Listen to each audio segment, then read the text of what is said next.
Let's now test our deployed function using some Java client code. You could technically use any of the different clients to publish a message, and you could use any service account that has consume and produce permissions on the input and output topics, but here I'm going to use Java.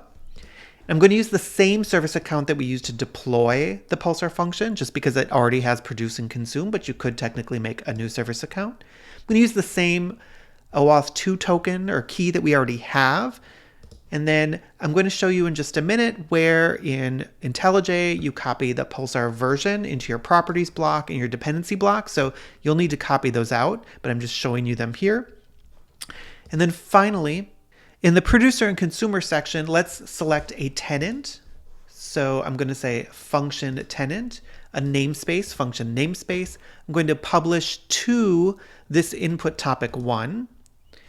So that will be my producer code. And again, just like with Pulsar Cuddle, the issuer URL, credentials URL, the issuer URL audience and service URL are pre-populated, but the credentials URL is not.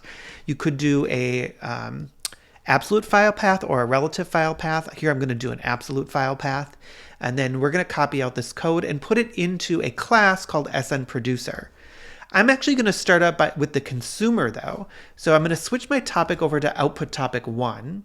And then we can create a new subscription, or if I just make a subscription here where it says your subscription name, the first time we start the consumer, it's going to automatically create that subscription on the output topic.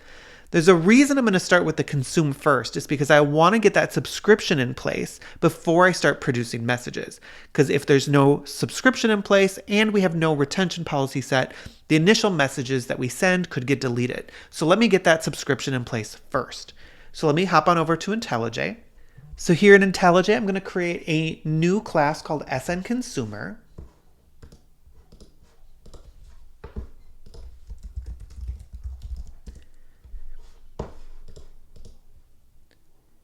And I'm going to copy in that code that I got from the UI for SNConsumer. And again, the issuer URL, audience, and service URL are all pre-populated.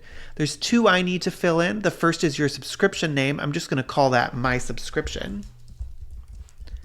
And that will get created the first time I connect. You could also manually create that in the UI.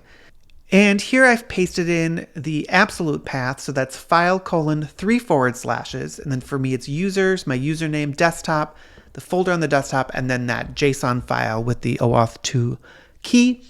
And then I see here the authentication factory OAuth 2 is red. Yours may be already fixed, but I'm going to add in an additional line here, an additional import statement for the authentication factory OAuth 2. I'm getting that fixed, so it may already be fixed by the time you see this.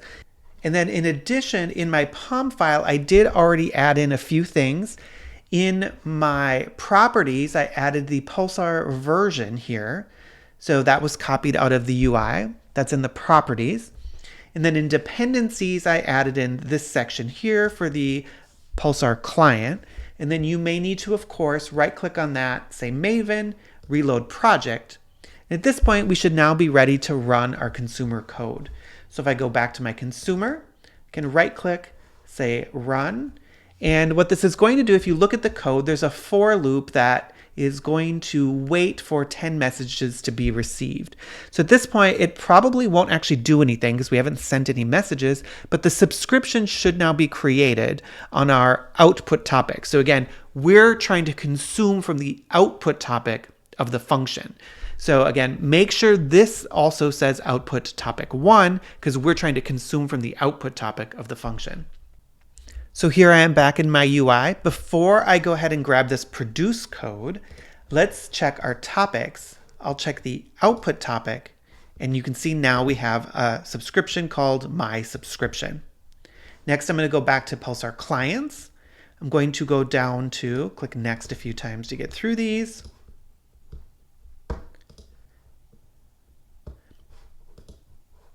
Making sure I have my tenant and namespace selected, and this time make sure the input topic is selected. The subscription doesn't matter this time because when I'm producing messages, there's no subscription. So I'm going to copy out this producer code. I'll create a new class called SNProducer and paste in the code here.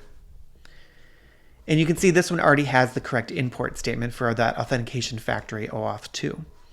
For this credentials URL, I already know the one in the consumer worked well for me. So I'm going to copy the same one out, put that in the producer. So this will have to be the path to your file. The issuer URL, audience, and service URL are already correct. The producer is going to input topic 1, which is what the function is signed up to then process. And this for loop is going to create 10 messages. So the consumer down here is still running. I'm going to start up the producer.